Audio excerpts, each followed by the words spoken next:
Good day, everyone. In the previous discussion, you were able to evaluate the limit of polynomial functions.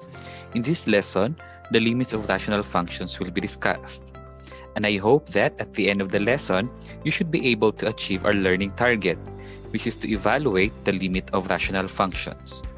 Just a review on what a rational function is. A rational function is a function that can be written in the form f of x is equal to p of x over q of x, where p of x and q of x are both polynomials and q of x is not equal to 0. And these are some examples of rational functions. We have here f of x is equal to 1 over x plus 2.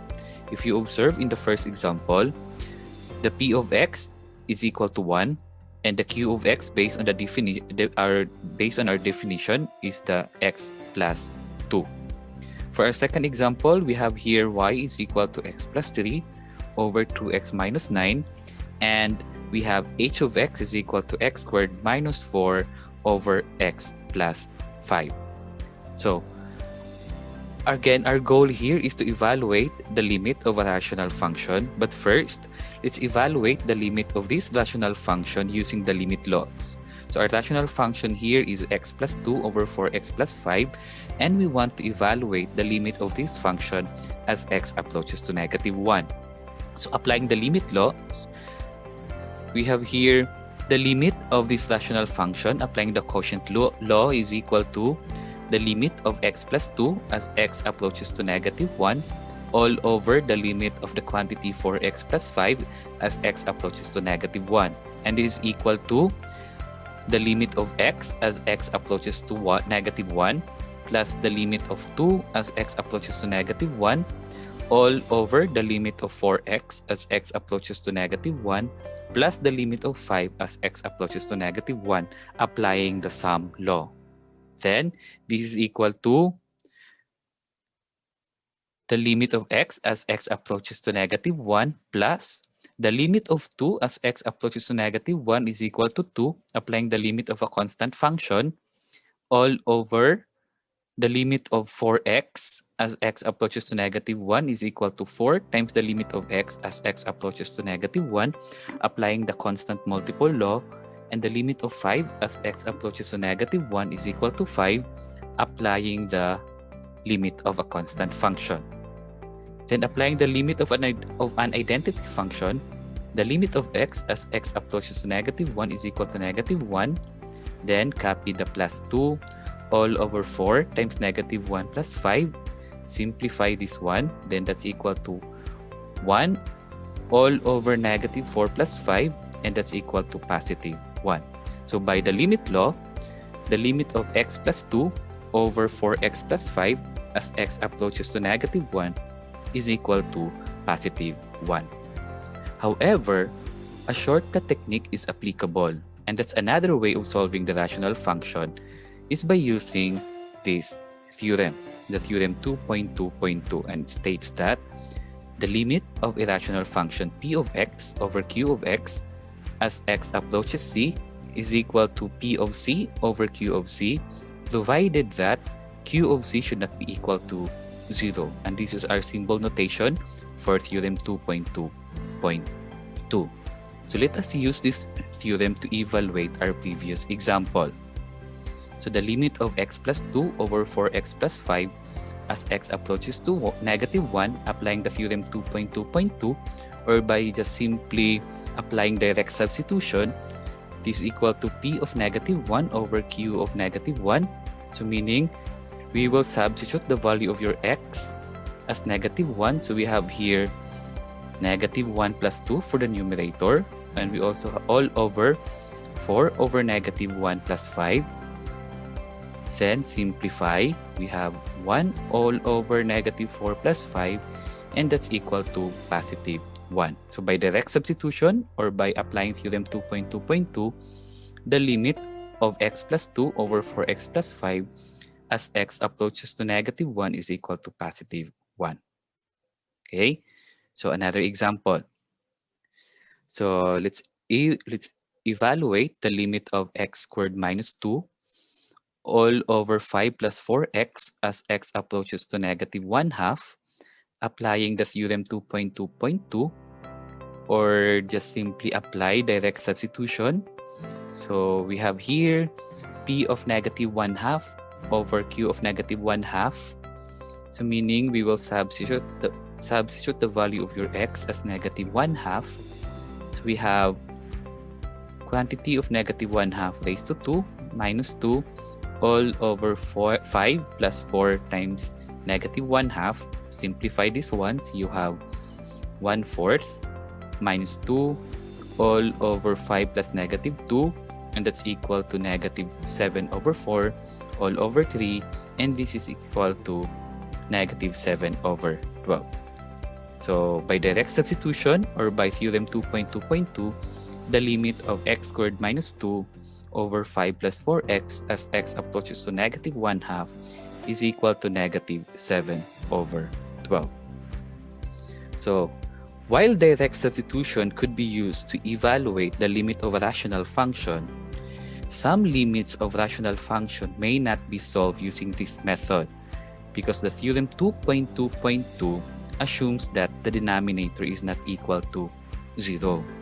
So what will happen if after direct substitution, your denominator or the Q of C is equal to 0?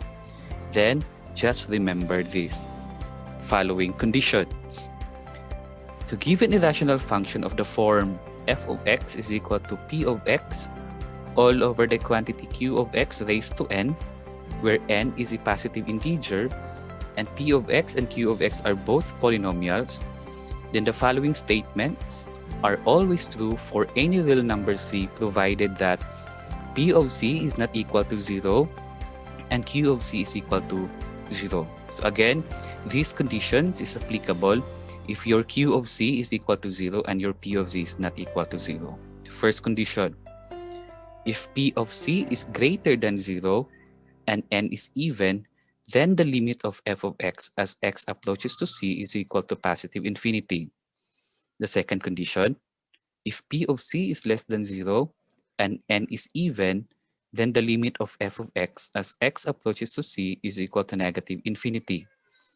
Then our third condition, if n is odd, then the limit of f of x as x approaches to c does not exist, regardless of the value of your p of c. So to have a clear view on these three conditions, take a look at the following examples. Okay, so let's evaluate the limit of x plus 3 over the quantity x minus 2 raised to 4 as x approaches to 2. So by direct substitution, so we will substitute the value of your x as 2. So we have here 2 plus 3 all over the quantity 2 minus 2 raised to 4. And that's basically equal to 5 over 0. So obviously that's undefined. So to evaluate such function, then we will apply the previous condition.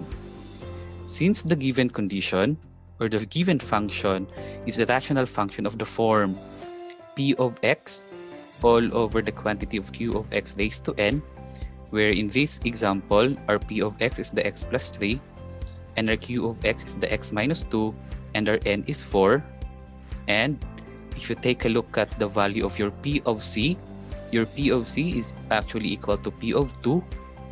And after substituting the value of your x as 2 in the numerator, that's equal to 5, and 5 is greater than 0, and your n is equal to 4, which is actually even number. Then by condition 1, if p of c is greater than 0 and n is even, then the limit of f of x as x approaches to c is equal to positive infinity. Since our example 3 holds the condition under condition 1, therefore the limit of x plus 3 over the quantity x minus 2 raised to 4 as x approaches to 2 is equal to positive infinity. So we can actually verify this by looking the graph of the given function. This is the graph of our function x plus 3 over the quantity x minus 2 raised to 4, wherein the vertical asymptote is the line x is equal to 2. So observe the graph of the given function. As your x approaches to 2 from the right, the graph of the given function goes upward without bound. That's why the limit of your x plus 3 all over the quantity x minus 2 raised to 4 as x approaches to 2 from the right is equal to positive infinity. Take note with our notation, this is x approaches to 2 from the right. And observe that as your x approaches to 2 from the left, the graph of the given function still goes upward without bound. That's why the limit of x plus 3 over the quantity x minus 2 raised to 4 as x approaches to 2 from the left still equal to positive infinity. And since the two one-sided limit are the same, then we can say that the limit of x plus 3 all over the quantity x minus 2 raised to 4 as x approaches to 2 is equal to positive infinity. So this is by using the graphical method in evaluating the limit of the given function. Okay, so another example. So let's evaluate the limit of the function x minus 3 all over the quantity x minus 2 raised to 2 as x approaches to 2. By direct substitution, this is equal to 2 minus 3 all over the quantity 2 minus 2 raised to 2, and that's equal to negative 1 over 0, still an undefined function. This is undefined, so we will evaluate the limit of this function applying the previous conditions. So since our given rational function is of the form p of x over q of x raised to n, where your p of x is the x minus 3, and your p of c is equal to p of 2, which is equal to negative 1, and negative 1 is less than 0, and your n is equal to 2, which is even. So by condition 2, our condition 2 states that if p of c is less than 0 and n is even, then the limit of f of x as x approaches to c is equal to negative infinity. And since our example 4 holds the condition under condition 2, therefore the limit of x minus 3 all over the quantity x minus 2 raised to 2 as x approaches to 2 is equal to negative infinity. Still, we can verify the limit of this function by looking the graph of the function x minus 3 over the quantity x minus 2 raised to 2. And this is the graph of the given rational function. Still, the graph of the function has a vertical asymptote. The vertical asymptote is the line x is equal to 2. And observe the graph of the function as your x approaches to 2 from the right. The graph of the function goes downward without bound. That's why the limit of x minus 3 over the quantity x minus 2 raised to the power of 2 as x approaches to 2 from the right is negative infinity. And as your x approaches to 2 from the left, still the graph goes downward without bound. That's why the limit of the function as x approaches to 2 from the left still negative infinity. And since the two one-sided limit are the same, then we can say that the limit of x minus 3 over the quantity x minus 2 raised to 2 as x approaches to 2 is negative infinity. Okay? So, another example. Still, this is applying the condition. So, we have here, let's evaluate the limit of x plus 3 over the quantity x minus 2 raised to 3 as x approaches to 2. So by direct substitution, so we have here 2 plus 3 over the quantity 2 minus 2 raised to 3, and that's equal to 5 over 0, still undefined. So applying the previous condition, so observe that our function still a rational function of the form p of x over q of x raised to n, wherein our n here is 3, which is odd. Then recall our condition 3. If n is odd, then we can automatically say that the limit of your f of x as x approaches to c does not exist. And since our example 5 holds the condition under condition 3, therefore, the limit of x plus 3 over the quantity x minus 2 raised to 3 as x approaches to 2 does not exist.